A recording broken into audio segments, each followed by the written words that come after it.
Welcome to the Daily Influence, where our mission is to deliver a daily dose of positive influence that can uplift you personally or be shared within your sphere of influence. While not every episode may directly apply to your unique circumstances, we strive to provide insights and inspiration relevant to most people's daily, weekly, and monthly lives. Whether you are tuning in during the morning, noon, or night, the Daily Influence is here for you.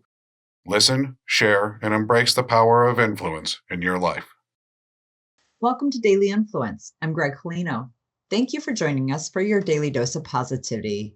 Today, we have the pleasure of speaking with Leslee Cohen.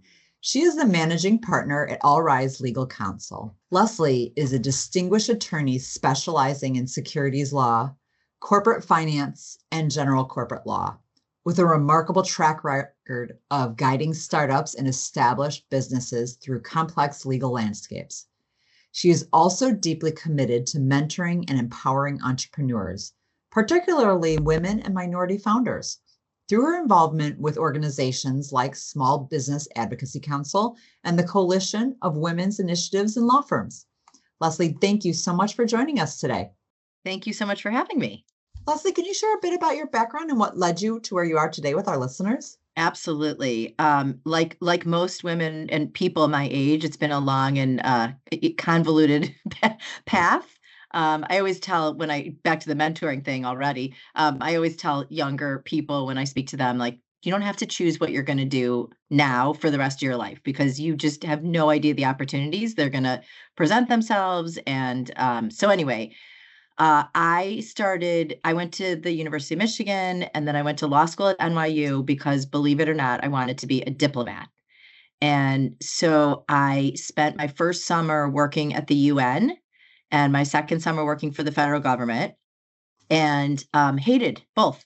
So, um, I mean, it sounds cool. It's a great talking point. It's a great cocktail party conversation, but it really didn't fulfill me the way I thought it was going to. Very slow. It's very slow. And I'm very like, let's go. So, I honestly went out there, just started, interviewing, and I don't like fighting. So I never wanted to do litigation, but anything on the transactional side of the practice of law, if someone was hiring, I had to pay for school, so, and my bills. So I would go and say, this has been my dream job since the day I was born. And I got very lucky. I ended up at a boutique securities law firm on Wall Street with a gentleman who had just decided he wanted to download his brain into a first-year associate. So super cool 6 years of doing IPOs, traveling the world, mergers and acquisitions for large publicly traded companies, like awesome. And really, he taught me so much. And I cried in the bathroom a lot because it was very stressful. And then I moved back to Chicago in 90, because I grew up here, like in 98, went to a mid-sized firm there for 13 years. And then left in 2010 with a partner to start my own firm, which my partner retired in 2019. I rebranded to All Rise, and here we are. What an awesome story. Thank you for sharing it. And what a positive influence that first opportunity that you had under that attorney, taking you under his wing and learning so much in that 6-year experience. Absolutely. So lucky. Your firm, All Rise Legal Counsel, emphasizes collaboration with the motto, when we work together, we all rise. Can you tell us more about your motto and how you foster a collaborative environment within your team and how this philosophy influences your client relationships? Yeah, that's a great question. I would divide that into, both externally and internally. So in terms of with my team internally, really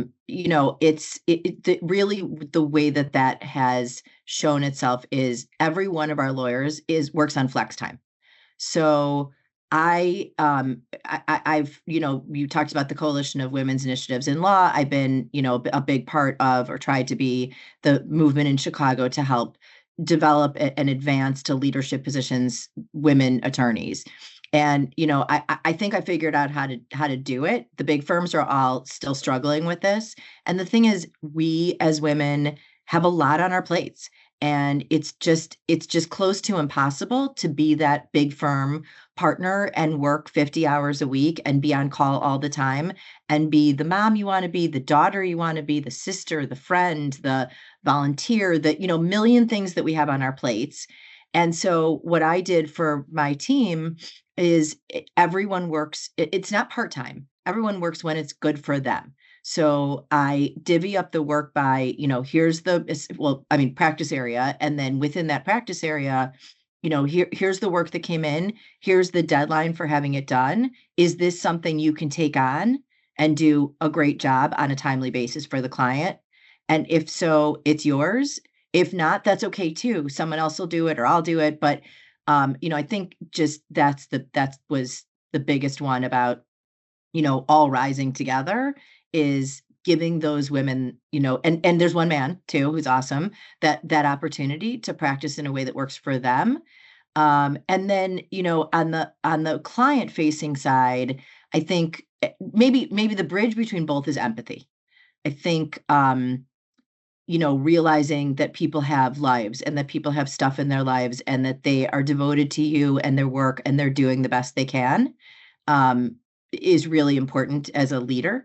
And then also as a lawyer. So, and the empathy that, that comes into helping our clients rise, I think is about really worrying about what keeps them up at night in their business. So not what you would look at the business as in your position as a lawyer, maybe, my position as a lawyer, maybe I'm looking at risk assessment, right? Like, oh my God, you don't have the right insurance in place, or you've misclassified that person as an independent contractor and they're really an employee. Yes, those are things to deal with. But like when a client comes to you, like listen, what is it that they're dealing with, that they're worried about? I think that's a big part. And then two more things I would say. One is really focus on keeping bills down. The emphasis in big law, you can't help it.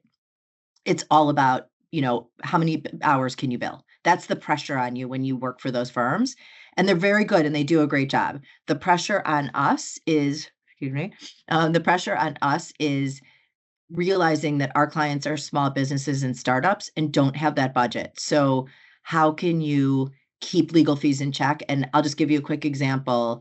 One of my lawyers came up with this. It was so smart. So we do like some day-to-day contract review, right? And we realized that not every contract needs a thorough review where you spend, 8 hours on reviewing a contract. If you're representing a tiny business that's, let's say entering into a contract with Amazon, there's no bargaining power. So for them to spend hours, like dollars upon dollars in legal fees to review an agreement where they have no bargaining power is just pointless. So we always ask clients, do you want us to do like that very thorough review, which is great. That's fine. But it's up to you because that's more expensive. Or the opposite extreme of like, just look at it and let us know what's the big, bad, ugly, like, don't sign this agreement kind of things. And then there's sort of a middle ground of we point out what bothers us and then let you, like, we won't take the time to revise the contract till you say, oh, that bothers me too, or that doesn't, like, leave that alone and don't spend the time. And the very last thing I'll add on this all rising is that no client is too small for us. And we treat them all the same in importance, whether they're, two startup founders that are just need an agreement between them, or whether they're we represent a real estate fund that raises $100 million a year, and they're all important. So I think that's the other piece. Thank you for sharing all that, Leslee. It's such a unique model in your world. I've never heard that before. And I think it has such a positive influence on your team and your clients. So congratulations to you and your team for building that model and really looking at the human on all sides of it. Thank you. Mentorship is a significant aspect of your career. Can you share how mentoring has impacted your professional journey and how you integrate it within your firm's culture? Yeah, absolutely. I mean, when I went to that Wall Street firm I talked about, there was one other woman. There are 40 lawyers, one other woman, and she had no interest in me, no interest in mentoring me, no. And it was really hard. I mean, it was a learning curve, like it was really talk about a woman in a man's world. It's gotten much better, these days, but it's still very much, especially corporate law, corporate finance is still a very male dominated field. It's funny, I do all this, outreach to women and helping younger women. And by the way, I have two sons, one of whom so I am very pro man. There's nothing about me that's, I just feel like sometimes women need a little extra help. And just in terms of dealing with men in the workplace and all that, and being a woman in the workplace. So with all that outreach I went to send holiday gifts this year and last year. And I used to give like a little tiny gift to a lot of people. And now I've decided to give a bigger gift to my bigger clients and referral sources. And the cutoff came at about like 35 people, all men and 2 women. So it's just funny that, with all the outreach I do, it really the business world, there's still a lot of male influence. So back to the mentoring issue. So I think I'm always looking for ways to give.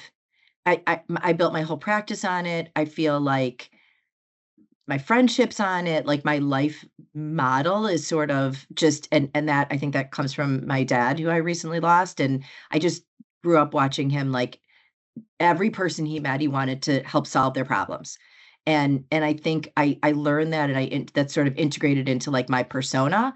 And so the thing about mentoring is not only does it feel good, like doing any other good thing, it actually, even if I don't do it for this purpose, it leads to work. And it leads to relationships with employees. So I've mentored people who have become future employees for my firm and didn't have to, one found like a known commodity I could hire, didn't have to pay a headhunter's fee, which is a fortune. And then work-wise, everyone's inclination is to give back to people who have given to them. So I cannot tell you how many stories of, hopped on the Zoom, mentored, chatted with a young woman who then told her father, uncle, friend, whatever, who right away called and was, like, you're the answer, exactly the kind of lawyer we need right now. Or so it's just, it leads to work. And then I'll say one last thing on that. Sorry. I'm thinking about, I mentor for a lot of incubators and accelerators, which is really like, that's our bread and butter clients that I'm mentoring. So that's like straight out, like just leads to business. You are providing such valuable knowledge to these individuals that you're mentoring, and having that giver mentality definitely turns to be fruitful for you and your organization. But really knowing you personally, having that passion for helping people, is the ripple is just huge. Leslee, is a leader involved in various organizations advocating for small businesses and women's initiatives? How do you encourage individuals to contribute to these causes? So I think what you need to say, first of all, there's that, yes, it feeds your soul. I mean, that's just obvious. But also, you have to, what I do is talk about what's in it for those other people that I'm talking to. Like, so for instance, again, it leads to meeting people who become clients in your business.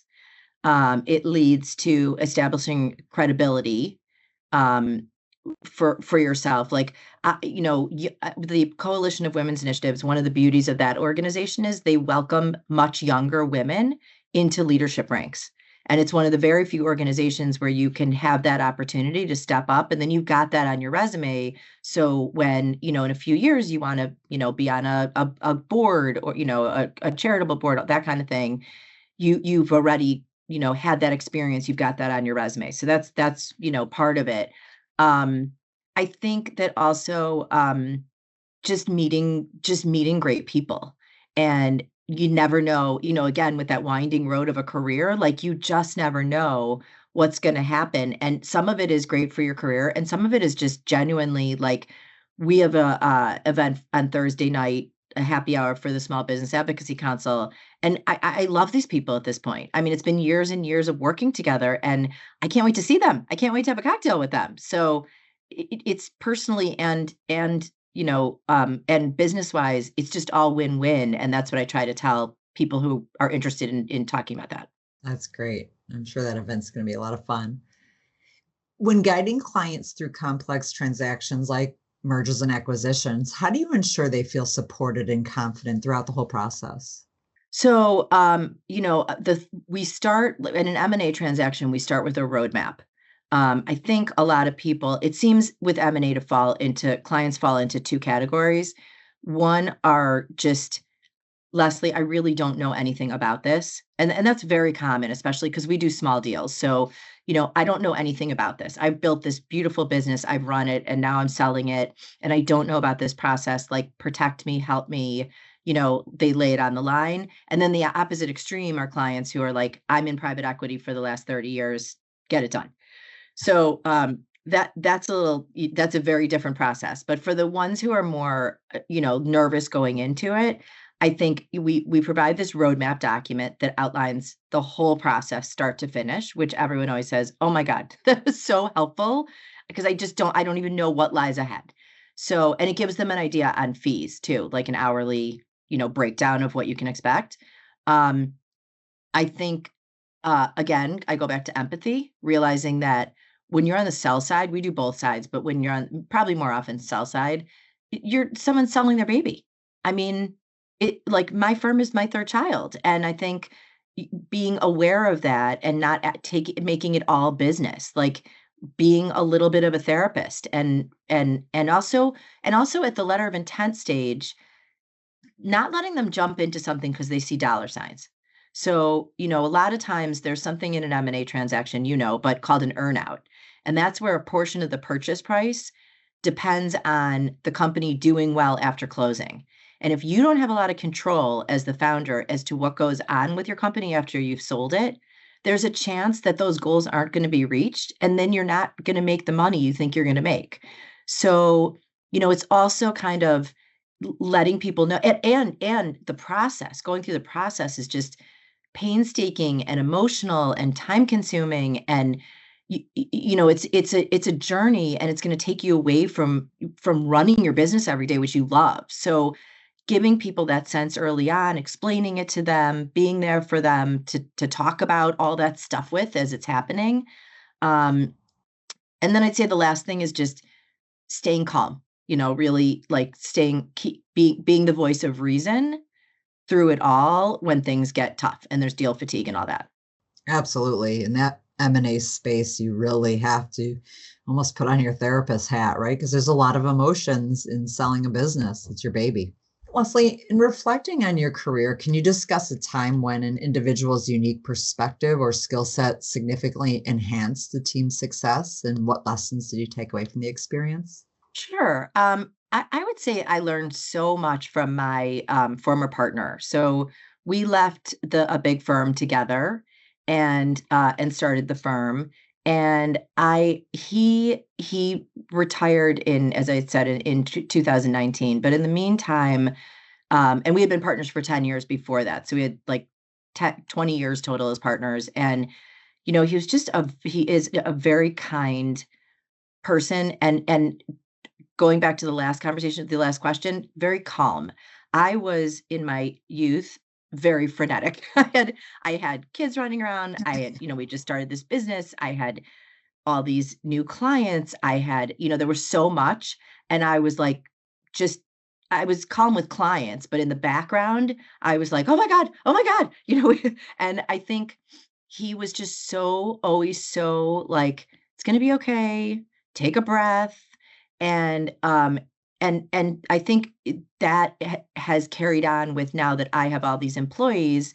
When something happens, we're there. I made a mistake and the client's angry, and did it, like, okay, it's going to be fine. I got you. And that's why we have malpractice insurance. We've never needed it, thank God. But we're not going to need it this time. But I'm not angry. We're going to deal with it. Um, and I think he had this thing about, like, first of all, modesty. Like, he always insisted on taking an interior office. So even when we had, a team of people working for us, he was like, I don't need a window. I don't like no ego. Always supporting the people under him, boosting them up. And then he also, like, when we made our first hire, he was like, you got to find someone who doesn't necessarily like need this job for them, because will never fire anyone. That's what he said. He was like, I can't fire on it. I can't do it. So, I can't take away someone's like well-being when they need insurance and, whatever it is. So that was actually how we ended up finding a mom who needed flex time, and kind of the beginning of the building, which we didn't know at the time of the whole model. But I think, he just calmed me down a lot, and we created a firm atmosphere that people are very happy working in. It isn't, there's no yelling, there's total support, empathy, like I talked about all that. What a beautiful model. And it's the yin or yang, really. It's like, Yeah. Balancing each other out and learning and growing from each other. And what a positive influence he's still having today on the firm. What message or words of encouragement would you like to share with our listeners who aspire to make a positive difference in the world? So I would say, dive in really deep to one or two things and don't spread yourself too thin. I think that's a mistake that I've made in the past. And when things, when I really get into something and put a lot of time and effort, and most important to me, the people, like become close with the people, that's where I make the biggest difference, instead of, signing up for 50 different things and doing, attending meetings. Like it's never fulfilling, and you don't really make a difference. And you don't really get to know the people. So I would say, pick a couple things, dive in really deep. I'd also say, from a business perspective, this is kind of interesting. When my partner retired, I didn't know how to run a business. So I did an incubator program myself. And the woman who ran it, she said, in the beginning of the program, like, what's your North Star, right? Like, what do you want to get out of this at the end? And I said, I want to build, I want to build like a sustainable law firm that's, makes that I can make a living, and, whatever, what it does, good work for clients. And she said, where are you in that? Where is Leslee Cohen in that description? And I said, I'm not. I keep business and personal very separate, because in my younger days, like when I was with my kids, I'm with my kids. When I'm at work, I'm at work. Like very good at compartmentalizing. And she said, I don't think that's going to do it if you're building a business. That's just like, you need you in there. And so I really sat down and thought hard about me and my values and what I wanted. And I think that resulted in the flex time concept, and the, really like cherishing each other as a team concept. And all of that matters so much in the work product that you end up putting out for clients. And so anyway, I think, back to your question, I think really, really putting your who you are into a very few things is really important. And then knowing that it's going to take time. It is not easy at all. But it is truly fulfilling, because, you're never going to do anything great that's easy. I mean, I there's just no way. So like, you might as well have it be something that, if you're doing something hard, that is changing the world in your own some way at the same time, because you'll feel so good while you're doing the hard stuff. That's really good advice. Thank you for sharing that, Leslee. You're welcome. If our listeners want to get in touch with you, what would be the best way to do so? I would say by email at lcohen@allriselawyers with an s.com. And then what I do is just immediately send out a calendar invite, so you can hop on my calendar. And really, like, I love meeting people and talking to people about anything. It doesn't have to be legal work, or it can be, back to that mentoring thing. I love that. So anyone, please reach out. Thank you for sharing that. Leslee, thank you so much for sharing your stories and your advice with us. I am so grateful you are here today with us. Thank you for having me, especially coming from you, Greg. That's a really special thing to be told. Oh, you're so sweet. Thank you, Leslee. Thank you for being with us. If today's episode inspired you, make us a part of your routine by subscribing on your favorite platform, and share it with those around you to spread the positivity. We appreciate your support. Have an amazing day. Bye-bye.